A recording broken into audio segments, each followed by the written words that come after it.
bir yansımasını düşünmeye çalışmışam. Bu da budur ki hərəkətdə olan bir obyekt əgər biz bütün cəhətlərini dəyərləndirə bilmiriksə, onda yəni bu sırf obyektivlik baxımından mənə hər zaman jurnalistlərlə söhbətdə ortaya çıxan bir məsələyə çevrilir ki, yəni biz bir hərəkətdə olan bir obyekti hökmən tam dəyərləndirə bilmədiyimizi əvvəlcədən boynumuza almalıyıq. Yəni bu bizim bir qədər də obyektivliyimizə kömək edir. Sizin üçün nədir? Yəni siz əgər ictimai münasibətlərə yansıtmaq istəsəz bax o həmin o teoriyanı. Bəli. Nə deyərsiniz? Bax bu qeyri-səlis məntiqi əgər ictimai elmə yansıtmaq istəsəz. Siz bu zəncirin düz elə həlqəsindən tutmusunuz ki, o ürəyidir.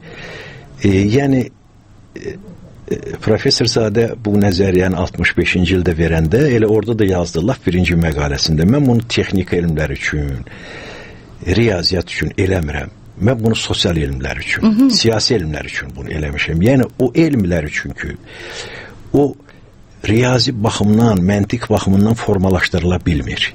Yəni o riyaziyyatın dar simvollar dilinə girmir.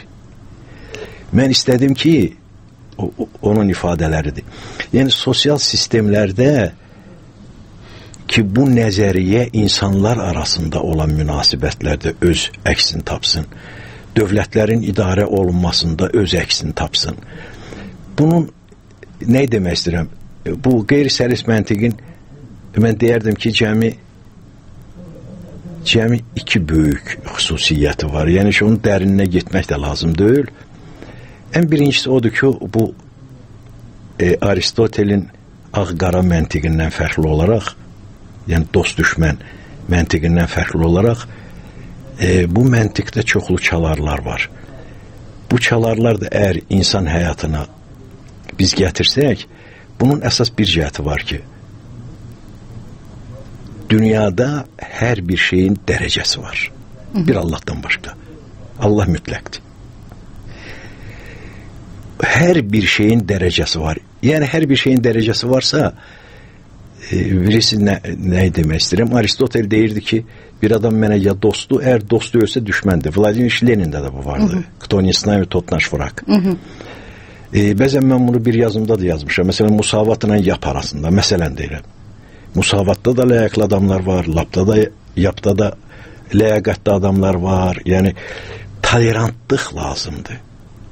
Bu nəzəriyyənin kökü həyata, təbiyyətə, ictimaiyyətə tolerantlıq verməkdir. Bu bir.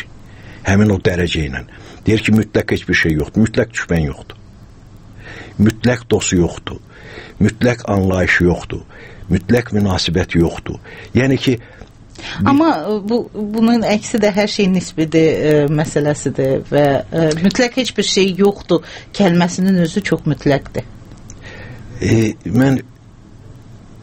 Mən dedim də, mənim təfəkkür tərzimə görə bir Allahdan başqa heç zat mütləq deyil. Mənim təfəkkür tərzimə. Yəni, mən hamının fikrinə hörmət edirəm, özgə fikrinə. Bir budur, yəni ki, bu tolerantlıq fəlsəfəsidir, tolerantlıq məntiqidir, Aristotel məntiqindən fərqli olaraq. Özü tək bu sözlə deyil, bu çox qəribədir ki, bu bütün elmləri dəyişdi. Bu dəyişən kimi o tolerantlıq məsələsi ortaya gələn kimi, yəni dərəcələr, hə, yox, aradan çıxandan sonra hə ilə yox arasında çoxlu çalarlar əmələ gələndən sonra riyaziyyat dəyişdi, o simvolları dil dəyişdi. Yeni bir riyaziyyat əmələ gəldi, qeyri-səlis riyaziyyat. Dünya universitetlərində oxuyurlar. Məsələn, mənim kitabxanamda qeyri-səlis fizika kitabı var, qeyri-səlis kimya kitabı var. Dünya dəyişdi. Orasını da deyim ki, Zadiyə kimi dünyanı ya Laplace determinizmlə, yəni hər şeyi bilirik dünyada. Hər bir şeyi bilirik. Laplace dövründən, o Newton dövrü, bunlar, yəni ki, bilirsiniz nəzəriyyə nədir, Xədicə xanım? Nəzəriyyə real həyatın modelidir. Simvollarla yazılan modelidir. Hər hansı bir nəzəriyyə. Məsələn, Newton nəzəriyyəsi də, Einstein nəzəriyyəsi də, o biri nəzəriyyəsi də, nəzəriyyələr də odur ki, bu dünyanı olduğu kimi, istər ictimai həyat, istər təbiyyət olsun, istər biyoloji bir sistem olsun. Bu nə qədər bu nəzəriyyə düz yaza bilir? Məsələn, Einstein'in vaxtında o ehtimal nəzəriyyəsi çox dəbdə idi, çox lazımlı sayılırdı. Niyə? Özü dəbdə deyil idi. Bu ümumiyyətlə dünyada elmin inkişafı ondan ölçülür ki, dünyada olan o qeyri-müəyyənlikləri bilmədiklərimizi hansı nəzəriyyə nə qədər nəzərə ala bilir, həyata nə qədər yaxındır. Bu ehtimal nəzəriyyəsi doğrudan da kvant fizikası yarandı, ondan sonra elmin müxtəlif sahələri, atomun dərinliklərinə getdilər. Ancaq qəribədir ki, bütün bunların başında duran Einstein öləndə bir ifadə işlətdi. Özü Nobel mükafatı almışdı. Heç nə bilmirəm. Bir ifadə işlətdi o.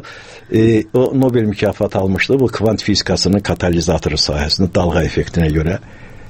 Ölüncə dedi, mən düz almamışam. Böhrüyə baxın. Dedi, mən düz almamışam. Ölməyə 3 gün qalmış, dedi, əl yazmalarımı gətirin.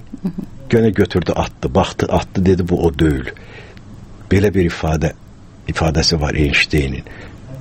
Allah dünya ilə, kainatla zər oyunu oynamır. Yəni bu ehtimal nəzərisi qumardan gələn şeydir. O kazinodan gələn şeydir.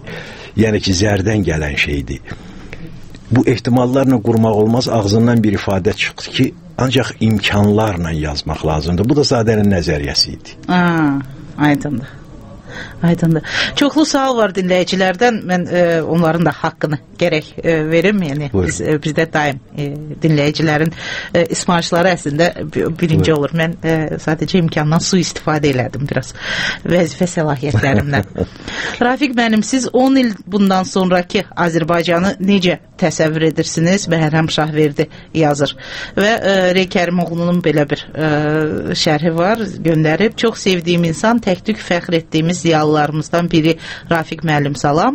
Nə yaxşı ki sizlər varsınız, yoxsa bizə çox çətin olardı. Biz hara gedirik Rafiq müəllim? Bütün mənalarda. Məncə ikisinə birdən cavab vermək olar. İkisinə də minnətdarlığımı bildirirəm. Rey Kərimoğlu çox qəhrəman bir oğlandı. Bizim elədiklərimizdən o çox eləyibdi. Bütün o Qarabağ döyüşlərini keçibdi. Çox sağ olsun. Yenə deyirəm, proje eləmək çətindir. Və ümumiyyətlə tarix sevmir ki, proje eləyəsən. Amma mənim belə bir düşüncəm var. O bayaq dedim ki, 7000 xaricdə oxuyan tələbə var və Azərbaycanda burada da az olsa da yenə də azad təfəkkürlü, ondan sonra talantlı tələbələr var. Düşünürəm ki, müəyyən müddətdən sonra o tələbələrin çiynində biz yeni Azərbaycan görəcəyik. Mən belə təsəvvür eləyirəm. Amma il baxımından deyə bilmərəm. Bu neçə il çəkəcək? 10 il mi çəkəcək? 15 il mi? Ya 5 il mi çəkəcək? Orada çətinlik çəkirəm. Amma hökmən belə bir Azərbaycan olacaq. Yəni qərbə o söz xatirinə deyirlər, inteqrasiya oluruq, ya bir mod götürürük, ya ondan sonra ya bir başımızı düzəldirik, paltarımızı düzəldirik, beynin işi isə düzəlmir. Amma birinci, o Həsən bəy Zardabı onu deyirdi, o elmi götürmək lazımdır.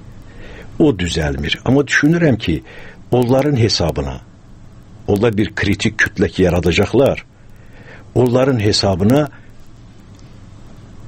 Azərbaycan, başqa bir yeni bir Azərbaycan, yəni dünya sivilizasiyasına qoşulan bir Azərbaycan görəcəyik. Mən çox üzr istəyirəm, birdən də şey əlavə eləmək istəyirəm. İctimai televiziyada təxminən bir 3 il, 4 il bundan qabaq mən dedim ki, 30-cu, 40-cı, 50-ci illərdə 30-cu, 40-cı, 50-ci illərdə dünyada yeni sivilizasiya yaranacaqdır. Və mən düşünürəm ki, həmin o talantlı Azərbaycan gənclərinin hesabına